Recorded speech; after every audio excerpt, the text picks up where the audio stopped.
Today I'm in a place that was once described the most dangerous place in England, and it's only a few miles over the Scottish border.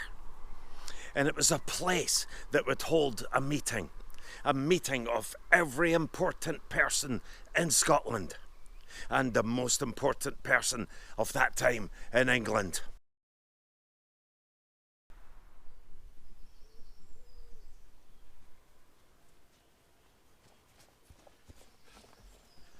Today my adventures bring me into Northumberland, on the English side of the border, south side of the River Tweed.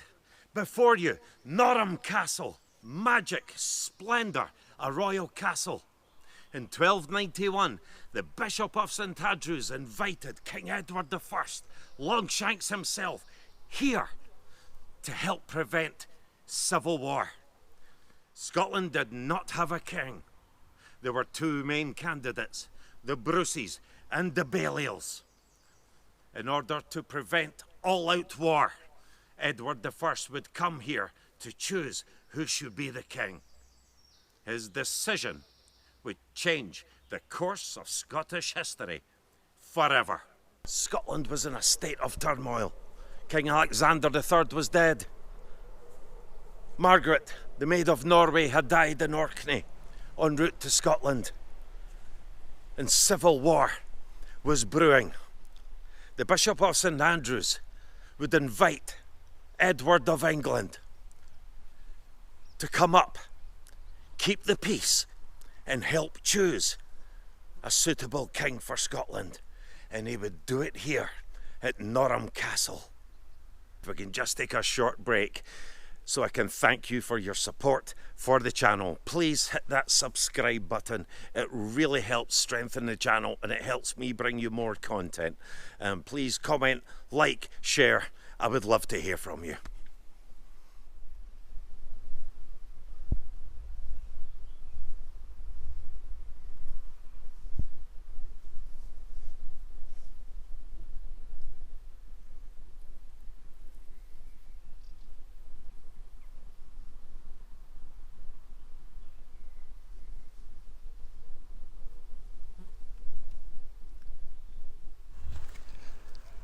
The Bishop of Durham built the Castle of Norham in around the year 1121, and it was built with one specific purpose: to protect the land from robbers and Scots.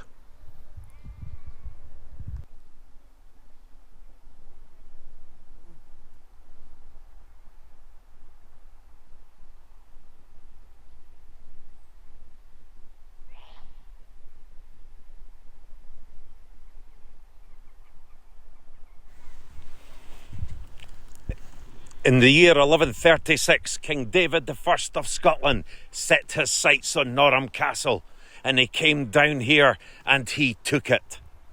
He came back in 1138 and took it again and destroyed much of it. The castle was fortified under King John of England during the early 1200s. And in 1215, King Alexander II of Scotland came down here and laid siege to the castle for 40 days. Such was the violent nature and location of Norham Castle.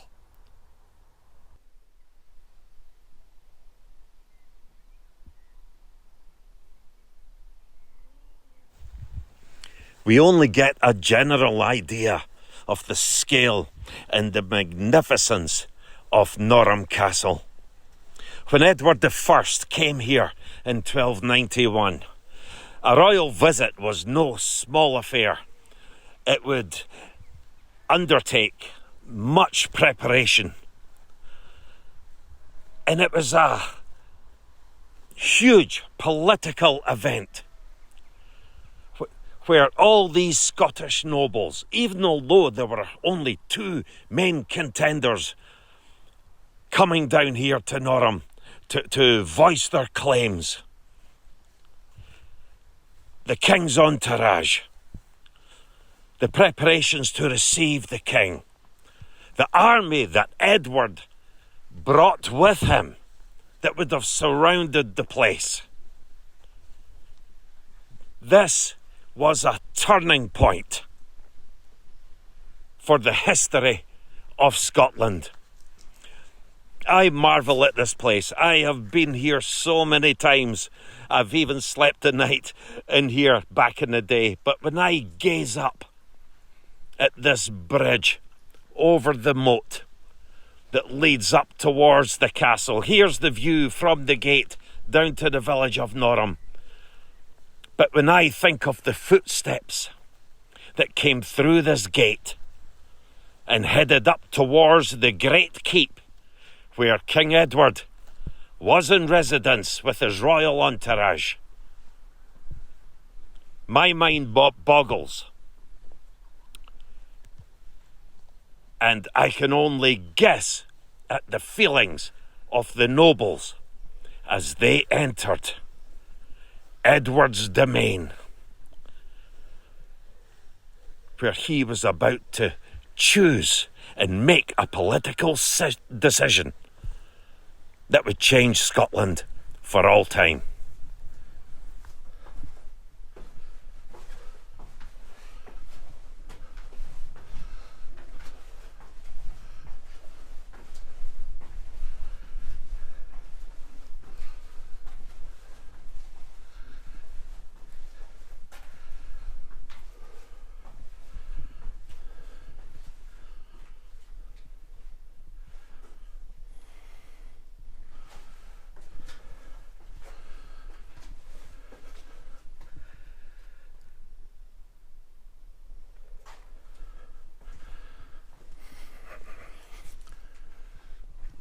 To think that King Edward, the Longshanks himself, stayed in here with his court. And there were only two real claimants to the throne. The Bruceys and the Balliols.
It's fair to say that tensions between the Balliols and the Bruceys would have been of a volatile nature, and no one more than Edward I would have been too well aware of that.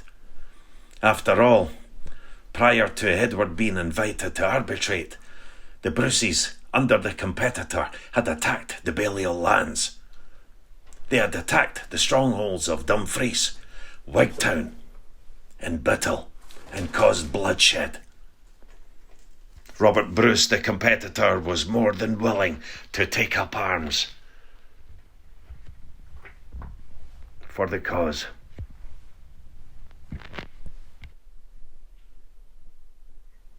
I can't help think that Edward, who knew the Bruceys very well, was much more comfortable with the Balliols at the helm than with the strong characters and the ambitions of the Bruceys. And even although the Balliols had the stronger claim, that Edward would have done anything to try and prevent Bruce rule. In Edward's mind, John Balliol was a character that Edward would not have too much difficulty in exerting influence over.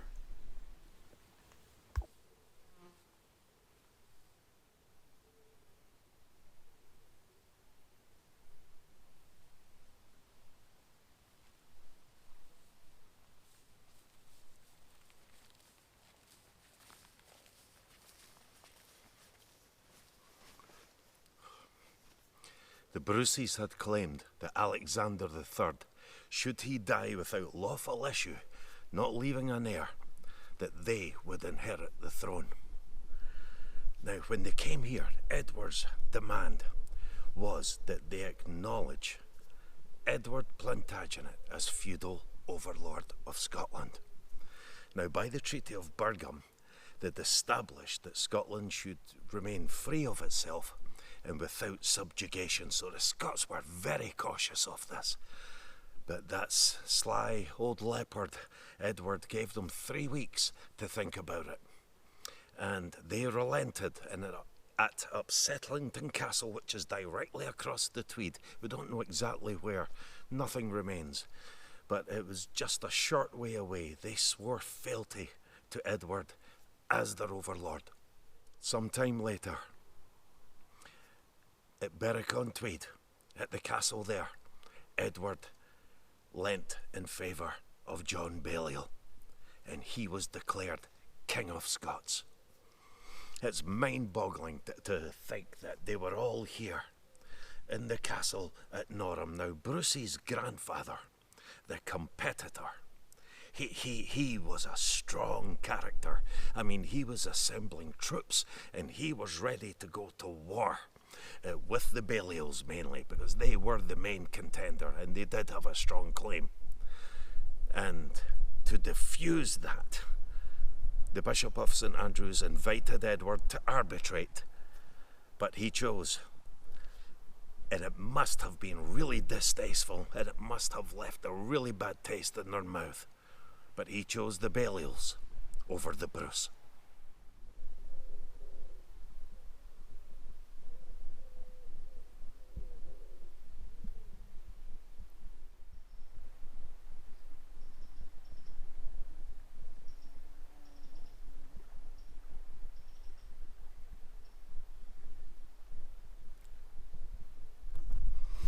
Edward did not waste a moment in using John Balliol. When Edward demanded that Balliol raise men and assist him with his wars in France, Balliol refused. He retaliated. Edward did not waste time in venting his spleen and making an example of the Balliols and the Scots. Edward marched north. And what would happen next would be perhaps the darkest day in Scotland's history. The sack of Berwick in 1296. But what happened after that? Edward went on.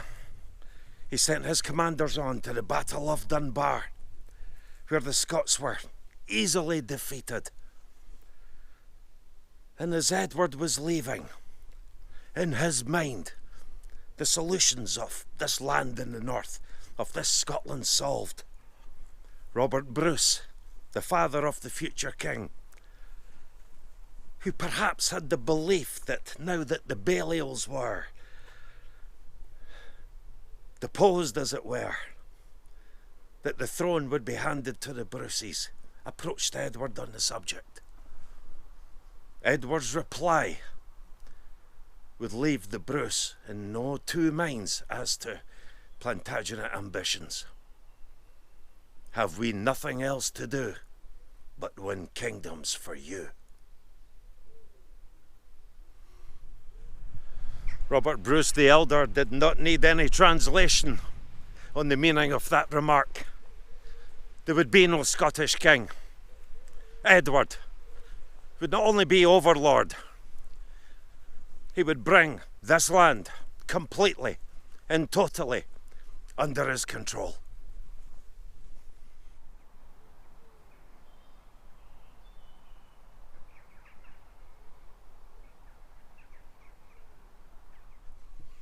Bruce, the grandfather, the competitor, that strong character who no doubt inculcated in young Robert from a young age his rights, or what they felt were Bruce's rights. He died a good old age, around 85 years old, in Lochmaben Castle. Bruce the elder, the future king's father, resigned the earldom of Carrick to young Robert Bruce. Now, young Robert Bruce is about 17 years old at this time. Never did any of them swear fealty to Balliol. They came into Edward's peace. And even at the opening of the Scottish Wars of Independence, it was the Bruces who held Carlisle against a pro-common Balliol force. So they were very much on Edward's side. But as the young Robert Bruce was growing up with all this happening around him, all this political upheaval and this real Game of Thrones, as it were, what did King Edward I think of young Robert the Bruce? It's fair to say Edward I admired and liked young Robert the Bruce, and even held him in high regard. In 1296, he was reported to have remarked that he enjoyed the good service given by the young Robert the Bruce. But a short time thereafter, he had his concerns about the faithlessness and the inconstancy of Robert the Bruce. After all, Robert the Bruce had joined at first the rebellion of William Wallace. He burned the castle of Ayr so that it could not be occupied by the English before they retired into the Carrick lands. But then again, he comes back into Edward's peace. At 1304, at the Siege of Stirling, Bruce was charged and was supervising the transport of the great guns and the war cannons for Edward. And of course, when he killed John Comyn, the final straw for Longshanks, it says he nearly went out of his mind.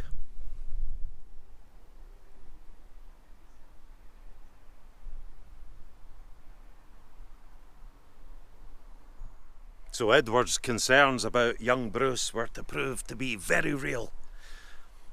At 17 years of age, when all of this was going on, you can just imagine back in the Bruce household, the conversations, the heated exchanges between their views about what to do about Balliol rule and how they could influence Edward to their own advantage. But Edward wouldn't be influenced.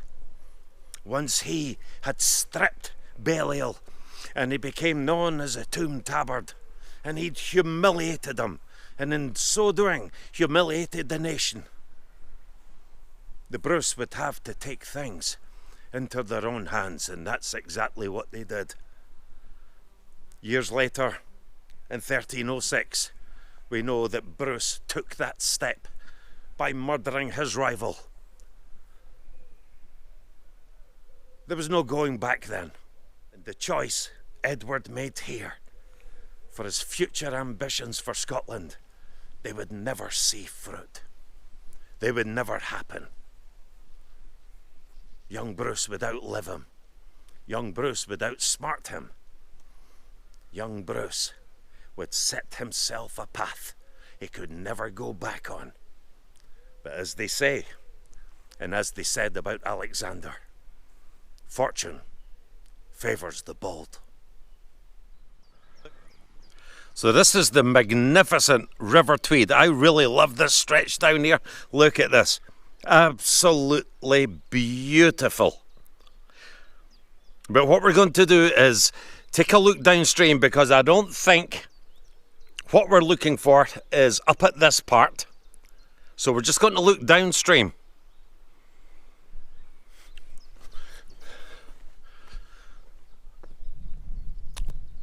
So you're literally midway across the River Tweed, which means that England is over here on your right and Scotland is over here on your left. Now, that was very significant when it came to signing treaties.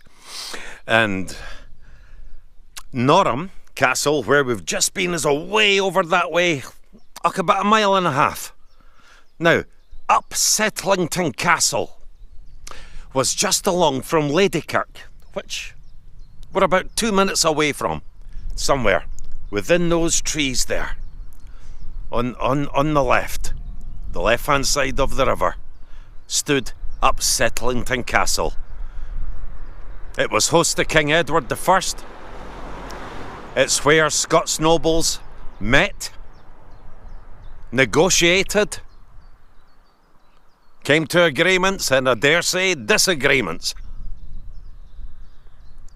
But as I say, no one has ever been able to pinpoint it, find any foundations or anything like that. It is literally lost for all time, unless someone made a very concerted effort to get into that forest there and find some of those ancient foundations. Who knows what else they might find if they venture in there. So I'm just saying goodbye to England for today, and I'm heading towards Scotland. There you go, my friends. And with that, we are back in home soil. I do love going into Northumberland though. And when you go way back in time and you think of the old battles for land,